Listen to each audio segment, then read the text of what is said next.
Una de las pruebas más comúnmente realizadas en los laboratorios clínicos y, por obvias razones, en los bancos de sangre es la determinación del grupo sanguíneo. Los grupos sanguíneos estamos acostumbrados a tenerlos conceptualizados como el grupo ABO y la clasificación RH. Sin embargo, cabe recordar que hay más de 50 diferentes sistemas de grupos sanguíneos, siendo los más comunes estos dos anteriormente mencionados. Hay diversas técnicas para realizar el grupo sanguíneo, que va desde la prueba rápida o convencional que realizan los laboratorios clínicos, pasando por procedimientos que incluyen el lavado de eritrocitos con solución salina, la determinación del grupo inverso e incluso técnicas de vanguardia en gel. En este video solamente vamos a abordar la prueba con eritrocitos lavados en solución salina y posteriormente trataremos las otras técnicas. Para realizar el grupo sanguíneo vamos a necesitar sueros hemoclasificadores, los cuales son anticuerpos monoclonales de tipo IgM dirigidos hacia alguno de los antígenos presentes en la membrana del eritrocito. El suero anti-A pues está dirigido contra la variante A del antígeno y así consecutivamente. El AB es una mezcla de anticuerpos con ambas afinidad y el anti-D es un anticuerpo monoclonal dirigido contra el antígeno D del sistema RH. Adicionalmente, se utiliza en algunos laboratorios y en todos los bancos de sangre un reactivo que se conoce como lectina anti-A1, que se utiliza para subclasificar los grupos A en A1 o en A2. Para realizar esta variante del grupo sanguíneo, primero necesitamos lavar eritrocitos. Se puede realizar el grupo sanguíneo directo con una gota de suero hemoclasificador y una gota de muestra. Sin embargo, hacerlo con lavado de eritrocitos nos permite eliminar antígenos o anticuerpos previamente unidos a los eritrocitos o bien otro tipo de moléculas extrañas o interferentes, presentes principalmente en pacientes con anemias hemolíticas, procedimientos autoinmunes o bien en presencia de fenómeno de Rouleau o de autoaglutinación como en las crioaglutininas. Para tal fin necesitamos nuestra solución salina fisiológica o suero salino fisiológico con el cual vamos a realizar una suspensión de eritrocitos del paciente. Para realizar esta suspensión no es necesaria precisión o exactitud en las mediciones. Es una suspensión aproximada de entre el 5 al 7%. No vamos a estar midiendo volúmenes exactos, pero vamos a controlar visualmente que, como mencionamos vulgarmente, sea una suspensión color rojo tomate. Esto se logra aproximadamente con 5 mililitros de solución salina y unas 5 gotas de sangre del paciente.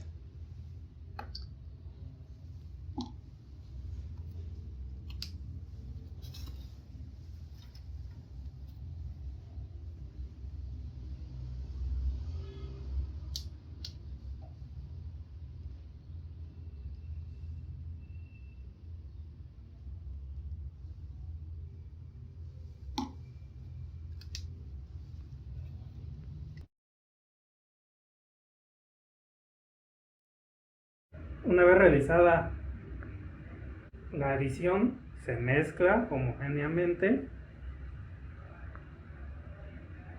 Como pueden observar, es un color característico, ni muy diluida ni muy concentrada, y se procede propiamente a lavar, es decir, procedemos a la centrifugación a 1500 revoluciones por minuto, por un minuto.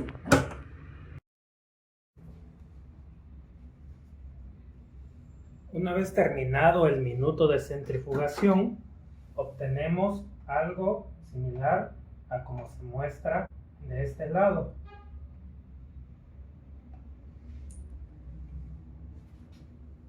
Un sobrenadante y un sedimento.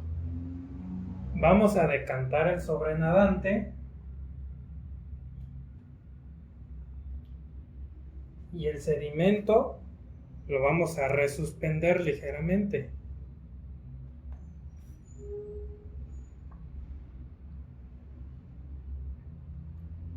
Con el objetivo de volverle a poner el volumen de solución salina y volverlo a centrifugar. Se puede decir que este fue el primer lavado. Al colocarle un nuevo volumen de solución salina al sedimento resuspendido, será el segundo lavado. Es el que vamos a efectuar a continuación.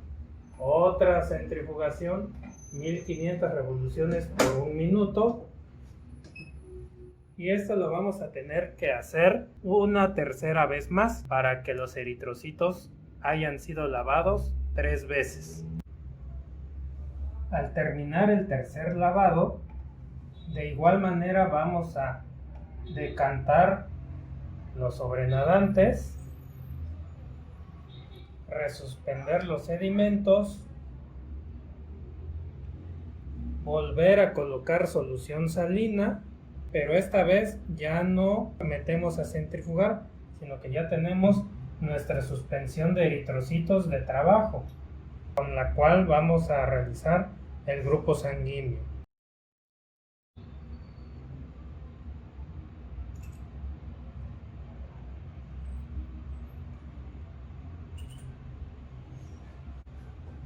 Mezclamos adecuadamente para que se homogeneice la suspensión.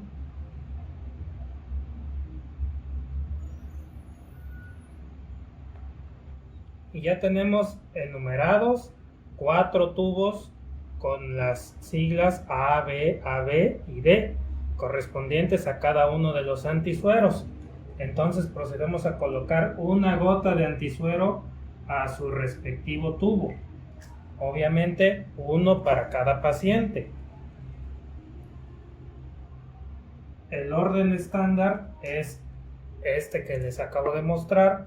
Siempre es A, B y por último el D. Y de igual manera, de forma universal, el antisuero A es de color azul, el B amarillo y los otros dos son incoloros.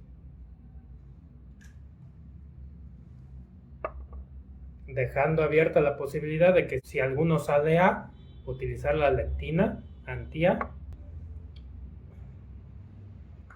Posteriormente colocamos una gota de la suspensión de eritrocitos del paciente respectivo a cada tubo con antisuero.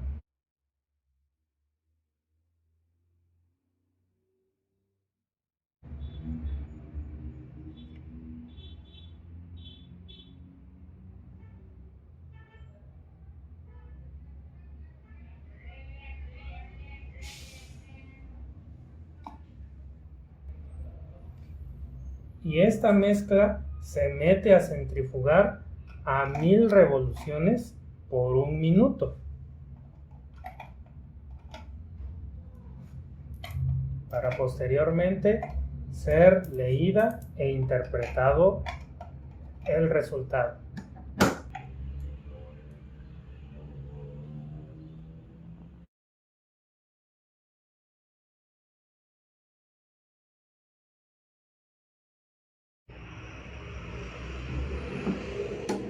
Procedemos a leer con una fuente buena de iluminación y de preferencia contra fondo blanco.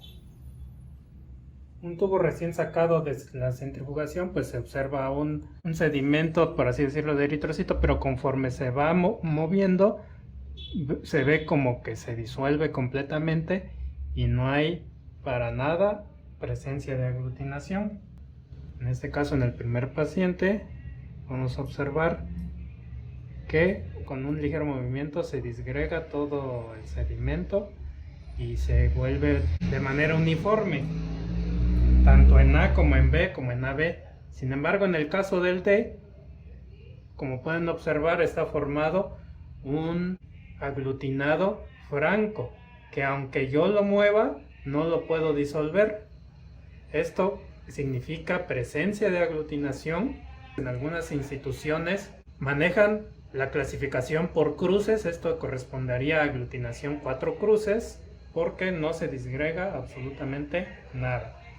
Por consiguiente, como aglutinó en el D, pero no en el A, ni en el B, ni en el AB, concluimos que el paciente 1 es ORH positivo. Pasándonos con el paciente número 2, vemos en el tubo A, se disgrega completamente el sedimento. Sin embargo, en el B se forma un aglutinado completamente de eritrocitos y que aunque yo lo mueva, no se pueda disgregar. Por consiguiente, hay aglutinación en B. En AB, obviamente, si es una mezcla de anticuerpos anti-A y anti-B y aglutinó en B, me debe de aglutinar el AB, como estamos observando en esta situación. Recuerden que el AB es más como control de calidad, y si este no aglutinara en presencia de aglutinación de A o de B, estaríamos frente a una discordancia que hay que identificar.